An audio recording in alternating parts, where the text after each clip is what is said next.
Morning, everyone. Thanks for beginning your day here with us. Just a brief rundown of kind of what to expect here this morning. Seth will have some brief opening remarks, and then we'll go right into questions, starting with those here in person, and then we'll go to those followed by those who joined us on Zoom. So Ryan's going to be moderating the call behind the scenes for us, so please raise your hand or use the chat feature to indicate if you do have a question, and he'll be communicating the order of questions through the chat. So that's pretty much it. With that said, I'll hand it over to Seth.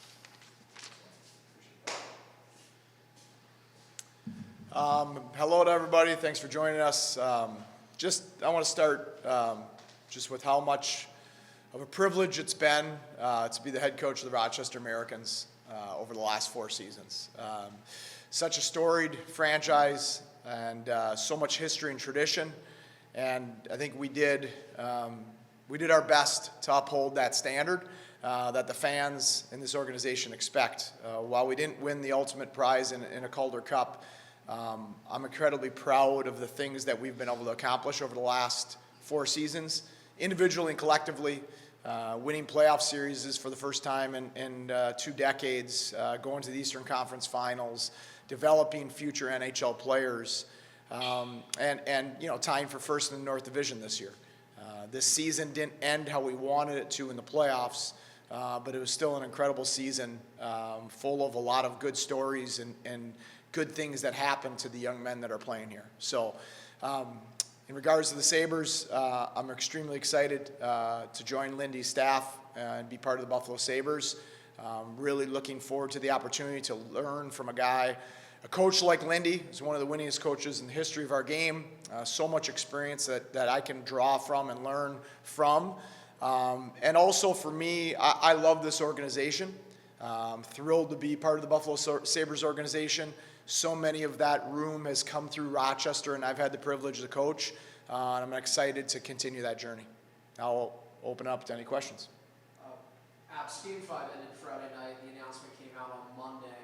Pretty quick turnaround. Can you sort of detail the process in terms of when this conversation first began? Lindy and Kevin both had started contacting me, shortly after Lindy's hiring. And then the conversations just collectively evolved since then. A number of different conversations along the way.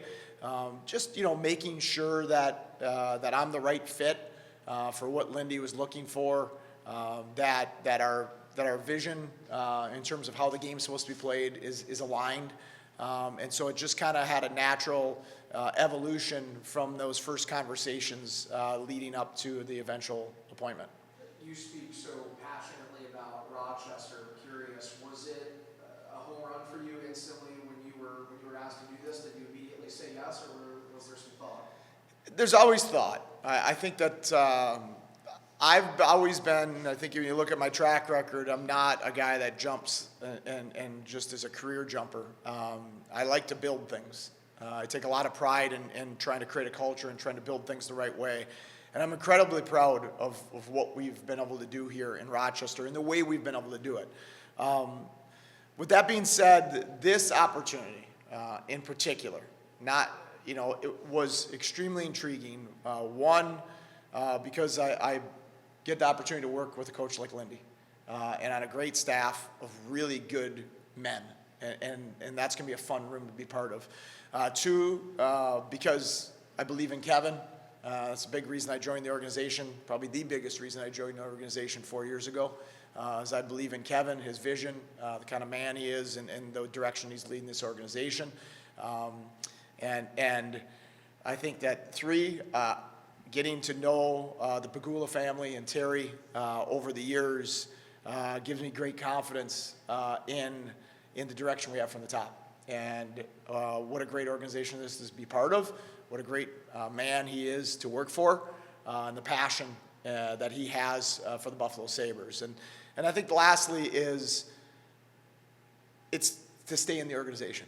Like there's so many guys, we've worked so hard. When Kevin hired me 4 years ago, this organization was in a tough spot. And we're not there yet. There's a lot of work to do, but we're a lot closer than we were 4 years ago.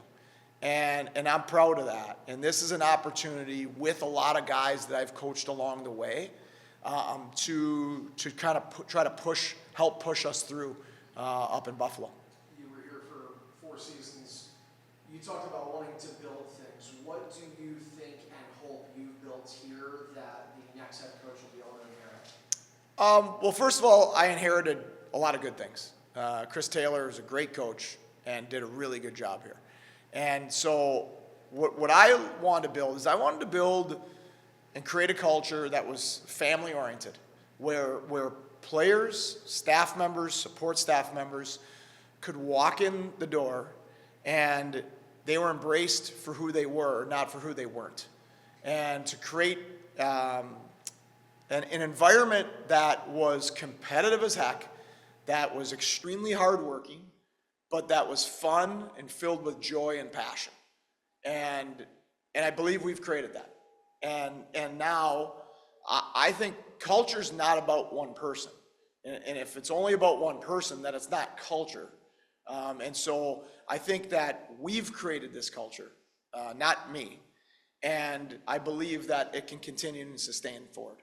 When you talk about culture and you use the term culture drivers with players off the ice, how much of a culture driver is Amir Gulati, and what do you think about him taking a couple of years? Yeah, that's incredible to get to go up to the National Hockey League and especially the Buffalo Sabres with Amir. He was basically a volunteer video coach in the East Coast League a couple years ago when his resume came across my desk and it said proud member of Bill's Mafia on the resume. Seriously, and that was a big reason I called him in the first place. Amir Gulati drips with positivity, energy, passion, love, and our players love him, and he loves our players. And so that'll be missed here, but that's also an amazing asset to bring to Buffalo. He and Justin will be a great team in that video room. When you got here, I mean, obviously you know about the Rochester Americans, but how long did it kind of take to grasp that what the organization meant? Because not every coach that's been here has, made sure players understood the banners and the passion of the fans. And maybe it comes easy when you have 1,000 fans following the Syracuse, but kind of how long does that take to grasp, and then pass on? I think that certainly I was hired in weird times, right? So the COVID year was hard to grasp that. As much as you'd heard it and you'd heard the stories and you talked to people that played here and you had fans, COVID was a different animal. So I would say it was sometime in that next year, that you started to see the fans come back. You started to see the energy. You started to see that was a really gritty team because our lineup was decimated. I think we had 54, 56 players play for us that year. And you saw the fans embrace how ugly we had to win at times because they knew we were fighting and scrapping for our lives, and they appreciated that. So those are important things. I would say also, one of the first things we did is create environment down below in the weight room, shooting room, video room, that there's banners down there. In our video room where we meet every day, there's all the Calder Cup banners. Just want to remind the guys that, it's about, a lot of times the American League, it's about their individual journey, but it's always more special if you can make the place a home on your way. And it's not just a stopover onto something else. And I give those early guys a lot of credit for that because it's one thing for me to try to preach that, but Jack Quinn and Pekka Luukkonen, Samuelson, Fitzgerald, Mersch, those early guys that were around in that first COVID year and then into that second year allowed me to coach how I want to coach and allowed us to help try to build what we were trying to build. I know season just ended Friday. Have you had a second between this and the announcement to digest everything that you've been successful with? Not just you personally. I know it's always, like you said, it's a group, but what you've accomplished here. No, I haven't had any time to digest it. I mean, Friday was miserable, right? You hate to be on the wrong side of Game 5. We found a way in the last 2 years in that same game, and we didn't. And this team did a lot of great things, and it's it was miserable to see it end. And having an inkling that it also might be the end for me here also made it, a little harder. So between that and then 32 exit meetings on Saturday and a staff dinner Saturday nights, and then, the Buffalo, all of that, having a lot of time to digest much. Yeah. When you walked off the ice, I got a shot. You just took a step back. What was, powerful stuff there? Well, I think I loved coaching. I absolutely loved coaching here, being in Amherst, and I'm so appreciative of my time here. I'm appreciative of the way the people here and the city, our fans have treated me and embraced me as one of their own. And I didn't know for sure if that was it, but I knew it might be. And I just, wanted to soak it in for a second. Back in December, you coached Buffalo to the win over Columbus. How did that weekend and experience make your hunger for the NHL level that much stronger? And then how do you think about that now? It's a really good question. I don't think it played into it though. That my passion for coaching isn't dictated by the level I'm coaching at. And now, fortunately, it gets me in the National Hockey League, and I'm extremely grateful for that. But I would have as much love and passion for coaching high school in Minnesota as I do for here or the National Hockey League. I love coaching. I love helping players get better. I love helping players try to chase their dreams. And so, to me, that's what I get most excited about. And what's extra special about getting to join Lindy's staff in his first year and build that thing from the ground up, be a part of that? Well, it's a great opportunity to come in at like you said, at the ground level. What a cool moment for Lindy in his coaching career to come full circle from where he started. Now gets to come and try to finish the job, so to speak. And so to have an opportunity to be part of that is wild and it's exciting. And like I said, also with how many of the players that I've coached here in Rochester, but also there has been circumstances, I think in 3 of my 4 years here in Rochester, that has led me to time up in Buffalo on top of training camp. And so I have a really strong familiarity with all their roster, not just the guys that came through Rochester.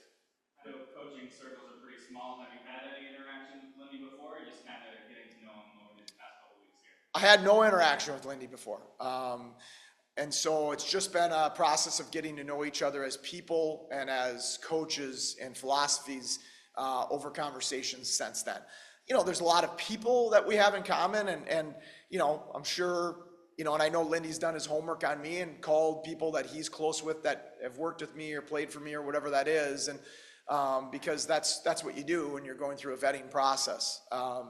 So I followed him always because his style, his passion, his competitiveness, and his team style have always been things that I've admired and probably wanted in a lot of our teams. And so I always try to look at other coaches, whether it's in the NHL or in other sports, that are more my style, because I think you can learn a lot from that versus me watching somebody that isn't going to coach the way I coach. How much can that help Lindy with such a familiarity with, a larger group of guys that you've worked with here in Rochester, but not only that, just working in training camp, just having a good sense of the roster that he's got there? Well, I think that, even the conversation, I went up and met with him for a couple hours yesterday in person, and even those conversations of, instead of hiring an assistant that's coming in and has to get familiar with the roster, the talent, the competitiveness, the character, all of those things, I have intimate knowledge of a lot of that. And so that's beneficial for me, but hopefully I can be beneficial for Lindy in that regard as well. Did any of those guys text you or reach out to you up there? Yeah, a lot of guys yesterday. It was a pretty wild day. I don't know how many it was. It was like, I'd respond to one and he'd get 10 more. So it was in the 400s probably, but a lot of former players. And to me, that is what means the most. Certainly friends and family and other colleagues, but tons of former players from my days at Denver, from my days at RPI, from my days at the U.S. National Program, and from Rochester. But yeah, absolutely, you know, Quinter and Sammy and JJ and those guys, a lot of the Sabres guys reached out, which was, I was appreciative of that. Kyle Okposo reached out. I thought that was incredibly classy. Not surprising because he's all class, but he's in the middle of a Stanley Cup playoff run right now, and I thought that was incredibly classy of him. What was your daughter's reaction? The daughters, thank you for asking me that, and fellow girl dad, Duffer. My daughters were excited. Really excited for the opportunity. My youngest daughter is certainly, maybe is going to be a coach. Who knows? She's young, but I could see that in her future, just her personality. I love that they both knew how sad I would be to leave Rochester, though. And so that was cool because that means that they understand me and the things that I value. Was there ever, and you expressed the ease and the desire with this opportunity because it was public, but was there ever a point where if you were focused on the next level, was it only as a head coach? It's a good question. No, I think that, you know, I have close friends that are coaches in the NHL that I lean on and talk to them about these types of things. You know, Jeff Blashill and Derek Lalonde and John Cooper. And Blash had told me that at some point he thought that in the next couple of years, you know, that I might need to go be an assistant in the NHL if I hadn't been hired as a head coach in the NHL. And I know it's hard to hire somebody from the American League to be a head coach in the NHL when they haven't been there before as a player or a coach. I understand that. So I'm always open to listening to opportunities, but I can say that I was never in a hurry to leave here because I know I've coached long enough to know how special this was in terms of the trust that Kevin and Jason had in me and what we had collectively built within our organization, front office and behind the scenes and players. We've seen the videos of you over the years in the locker room telling people they got their call to the National. What was it like to be on kind of the other end of that this time? Yeah, that was cool. You know, for the players in Rochester, you know, a lot of them, that's been my job to tell them that. And I think that is a special part of your job in the American Hockey League. And so for them to get to kind of have that moment with me, you know, was really neat. There's a lot of guys, you know, we always talk about the prospects here and, you know, and Cooley and Rosie and, you know, Levi and those guys, but there's a chunk of core guys here that have been with us for 3-4 years, you know, and Mersch and Prow and Jobst and Byro and Murray, Weisbach, Rusek, that have meant a lot to Rochester and mean a lot to me. And so to share that with them was a neat experience. Did you, when you were sitting, you know, Weber and Pekka go up last year, I mean, were there opportunities for you? Did you throw your name in the hat anywhere, or were you saying, you know, Kevin brought me here, I'm going to trust that he has a plan? Yeah, I haven't ever had formal interviews with other organizations. Obviously, those have to get approved when I'm under contract by Kevin or Jason anyway. So, and I never was actively trying to chase down assistant jobs in the NHL. Kevin and I had a conversation about that last summer after our season ended. You know, what did I want to do? Did I want to go after some of these assistant jobs?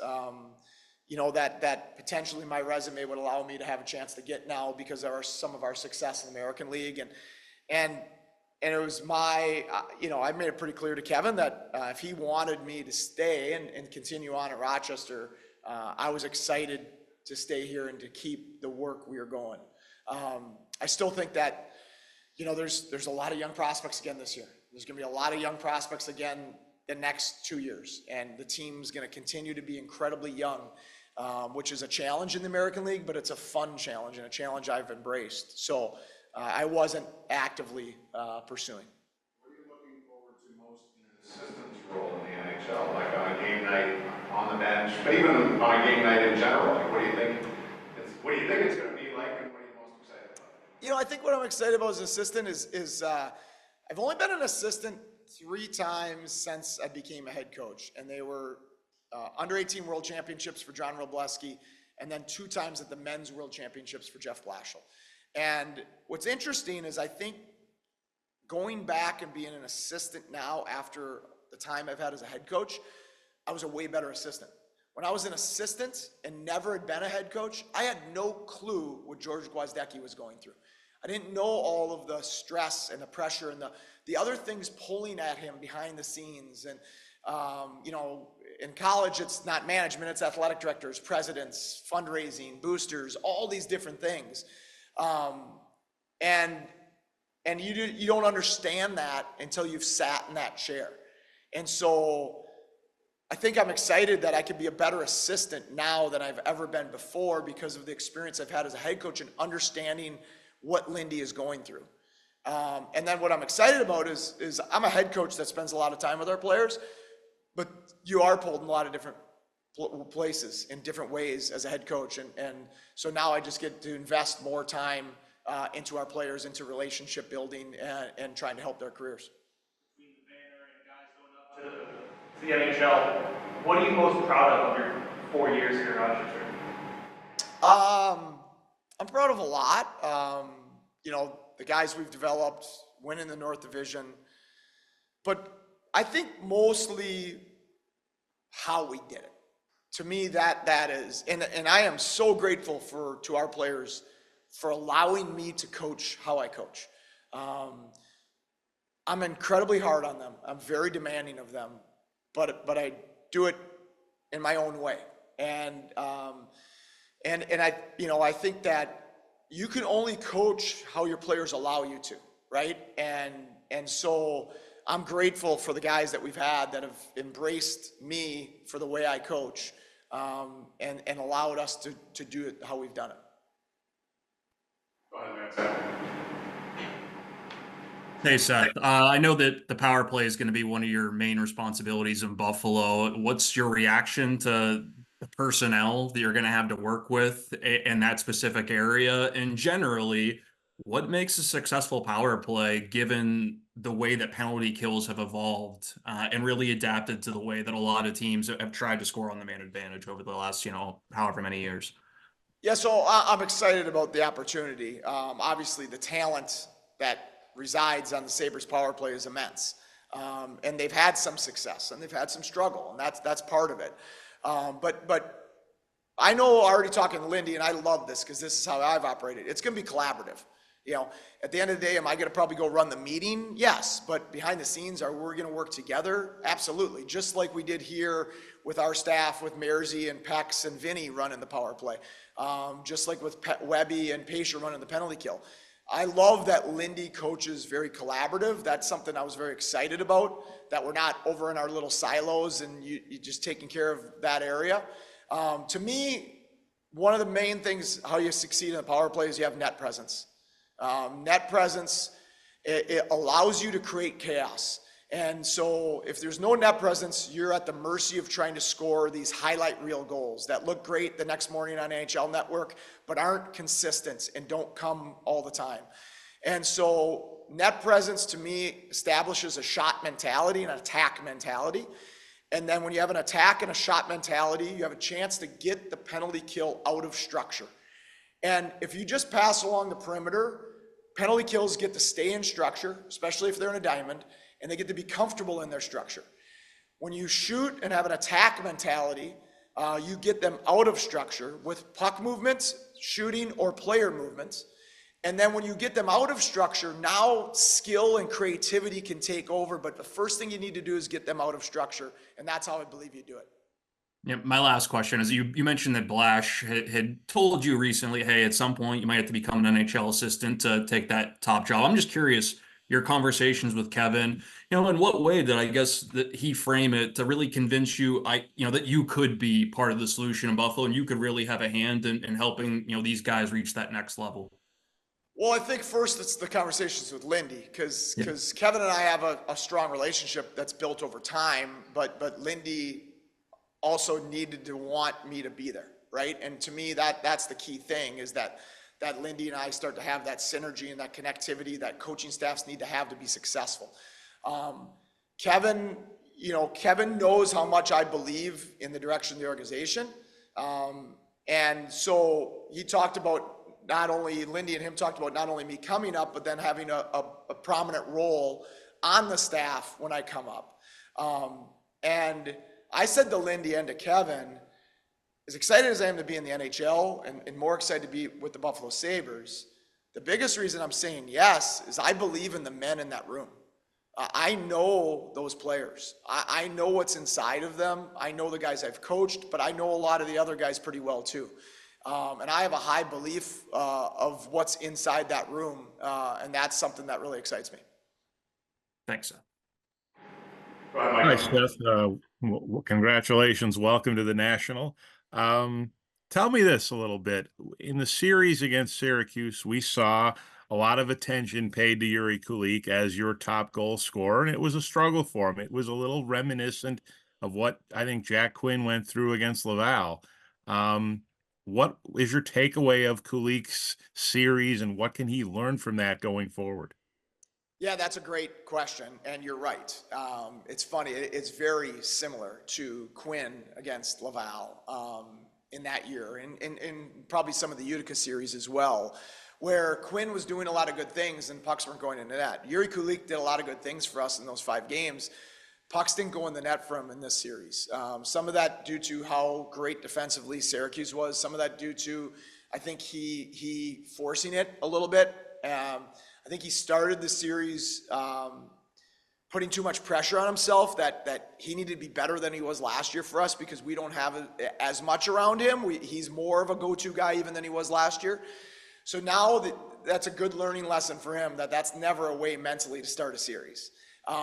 Then you struggle a little bit in games 1 and 2, and now you're gripping it a little bit. Now you're chasing it a little bit. And, what I like is he was recognizing this and self-processing it along the way and making adjustments as myself and Vinny were having conversations with him. But that's part of development, and it sucks to lose. But development is rarely just like this and everything's great all the time. You look at Jack Quinn. Jack Quinn didn't have a great American League playoffs. Well, not many 19, 20-year-olds do. And that adversity, like Quinn's adversity, that COVID year, those 20, 25 games he played, that fuels your growth. That put Jack Quinn on a mission over the summer to change that. And the same is going to be with Yuri Kulik. He knows that this playoffs wasn't his best. He knows the feeling now of being a first-line center, the go-to guy with the target on you. And some of that failure is going to fuel his growth over the course of this offseason.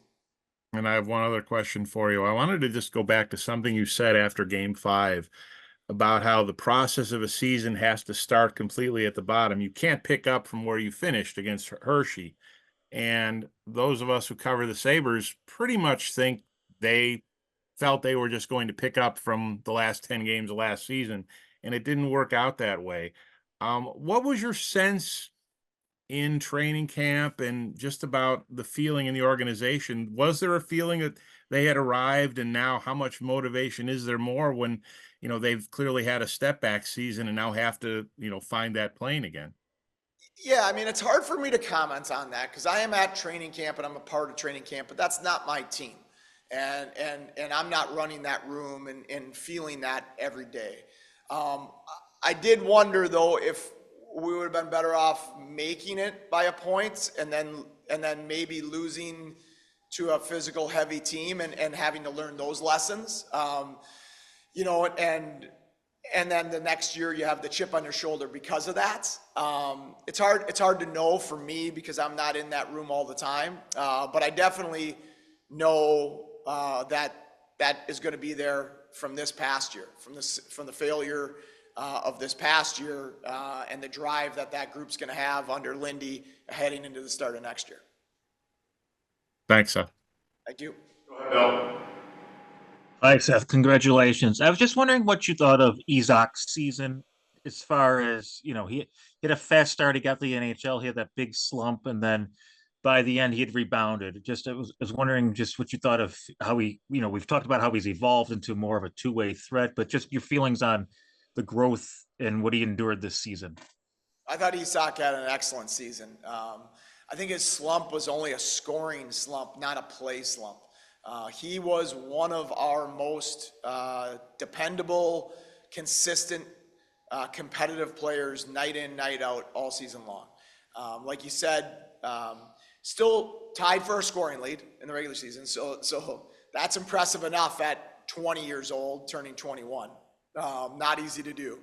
And then on top of that, became one of our best defensive wingers, earned the right and the opportunity to be out there 5-on-6, and usually my first choice going out 5-on-6, and became one of our best penalty killers. And that's just massive growth for a guy that was considered to kind of only be an offensive player 2 years ago.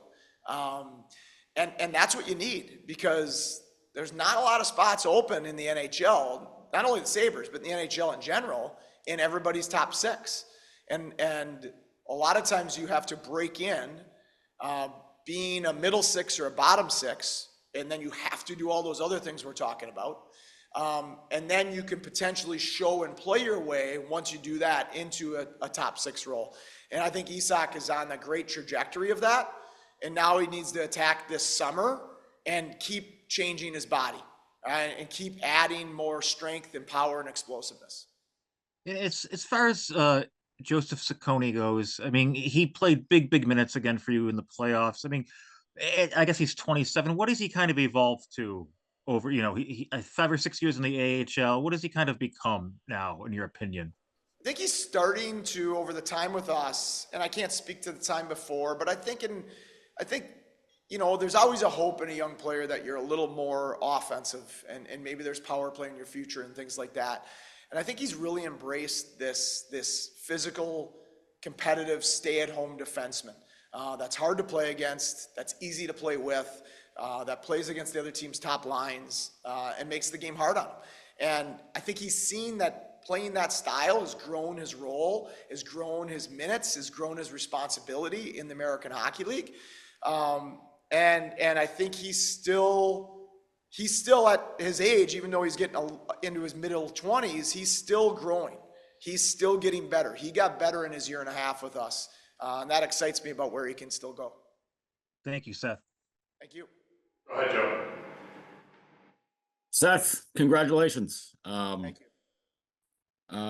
What similarities are there in the way you like to coach and the style that you've coached and what you have with Lindy? And also, what's it going to be like for you to have to step back and no longer be the head coach and be an assistant again? So first, the similarities of Lindy. The first conversation, was really easy. Fast, north, direct, get to the net more. Those are things that I preach and believe in at a high level. We were speaking the same language in the first conversation. He asked me what are some of the things I harp on here right away with our young prospects, and you guys have seen development camp when I've run it, puck battles and angling. And because if you can't win a puck battle and you can't force a turnover, it doesn't matter how skilled you are, because we never have the darn puck, right? And so, and as soon as I said puck battles and angling and forcing turnovers, again, like we were speaking the same language right away. So I think that stylistically, like systems are systems, and we'll get to that at some point as a staff, but stylistically, he and I are very connected on identity and the style that we want the Buffalo Sabres, that he wants the Buffalo Sabres to play. So that excites me. In terms of stepping back and being an assistant, I'm excited for it. I have people I lean on. I've had athletic directors and now Jason and Kevin to pick their brains and to lean on. But I haven't had like a mentor per se since I was an assistant at Denver under George Gwozdecky. And so to be able to be underneath a guy like Lindy, who's had this vast wealth of experience at a level that I haven't, and how much he's won, the success that he's had. I'm really excited about that. And I've always been a guy that is always, my ego is about the team and about winning as a team. And so I'm excited to have the opportunity to go back and be an assistant. Thanks, Seth. Thank you. Anything else? I do have one more if you don't mind. Did you, just like actors, I guess, get typecast, did you worry, or did anyone you talked to say that, you've been a development coach and that might be the role that people see you in? That's a good question. My dad's asked me that. He's like, is that a concern of mine? That between the national program and your college time and here that you've had success developing, is that, you're worried that that's a niche?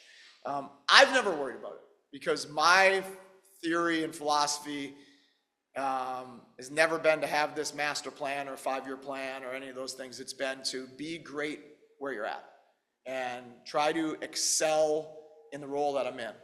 And right now, over the last certain number of years, it's been more developments, but also winning. And so I've always believed that if you just try to be great where you're at and treat people the right way where you're at, things will take care of themselves. Will you miss being in front of the microphone? Not when Moss Brooks is running the press conference. No, I won't. Might you volunteer on days when Lindy doesn't really want to talk to you? That's all. The beauty of that now is that's all for Lindy to decide, and I just get to sit back and coach the players, which is going to be awesome.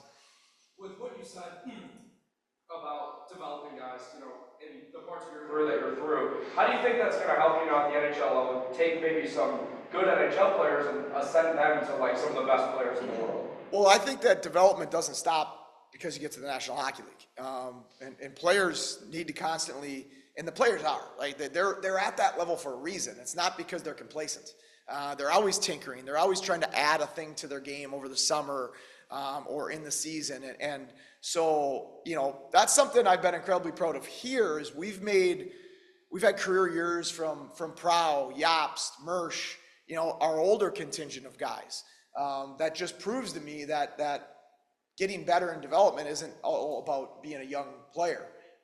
Everybody has the chance to get better, and I'm excited to try to help our guys up in Buffalo do that. Perhaps if you could photograph one memory of your 4 years here, what would it be? That's a hard question. A couple that stand out would be Game 5 in Syracuse, Game 5 in Utica, Game 3 here at home in Toronto. Those are, off the top of my head, but there's also this game at home against Providence the second year when our lineup was completely decimated and guys were driving in from all parts of the country from the East Coast League to get here, introducing themselves on the way into the locker room. We had a guy warming up in the parking lot. We were waiting for his COVID test to come in. We had a bartender as a backup goalie. And that one, and we made the playoffs by 1 point that year, and we won that game that night. So those are memories that I'll always cherish. But realistically, for me, the memories I'll have the most are the bus rides back with the guys after a big win and them singing country songs and yucking it up in the back and what the locker room feels like after they give everything to each other. To me, that's what it's all about. Who's the backup goalie? Brian Howdy. He was a bartender at Tony D's restaurant and played at Geneseo Division III. And he backed up, I think, twice for us that year. Yeah. Has he served you before? No. One last thing to do before we leave Rochester. Good. Anybody else? Thanks, guys.